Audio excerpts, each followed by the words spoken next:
Hi, have a blessed day. Ito po tayo, no? Nandito po tayo ngayon sa aviary, obviously. Kay may lumilipad, gala-gala. Ayan. Ngayon po ipapakita ko sa inyo yung aking parakeets, no? Pinakita ko sila sa iyo, 4, kaya lang 3 lang ang nabuhay. So ipakikita ko ngayon kasi leg band time tayo ngayon. Okay guys, wait lang ha. Okay, so ayan na po, ano? Ngayon po lalagyan natin siya ng leg band. Okay? Ayan, medyo malalaki na sila, no? Ayan ang parakeet, Inco Hagu or Frill Hagu. Ayan ang kanyang mutation. Hi guys, ito po, no? Ito po yung leg band ng African lovebird. And ito po yung Indian ringneck, medium size. And ito po yung sa parakeets, knowing as lovebird. Ayan.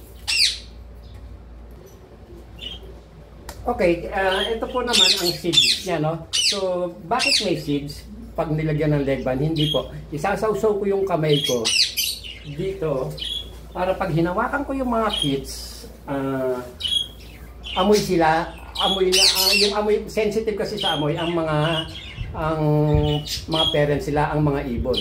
So, kung hindi ko nilagyan yan at hinawakan ko yan, baka patayin kasi nga, amoy ng kamay ng tao. Yan po, no? Okay. Yan. Ito po yung lalagyan ko, no? Medyo ang ganda po niya. Yan. Ayan, parakeet. Tignan niyo po yung ulo niya. Para siyang may corona. Yan. Pero hindi pa masyadong kita, ano? Ayan. Ayan. Bali, hinawakan ko yung 3 daliri niya sa paa. And saka natin isusuksok. Alalay lang po, no, dahil manipis ang kanilang mga paa.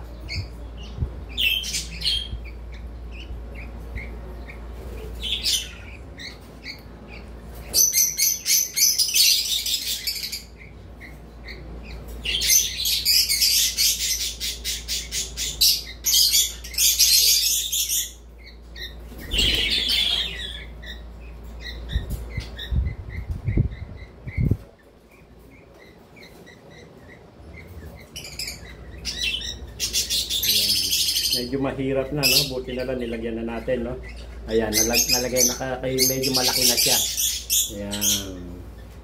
So, 2 pa po ito. Ayan.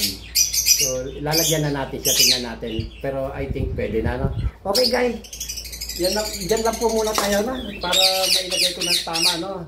Hindi ko na i-video yung 2. Please, follow me for my FB reel, like and share, and please follow, pinutin nyo lang po i-follow, and then sa YouTube ko rin po, please subscribe. Okay guys, I love you, bye!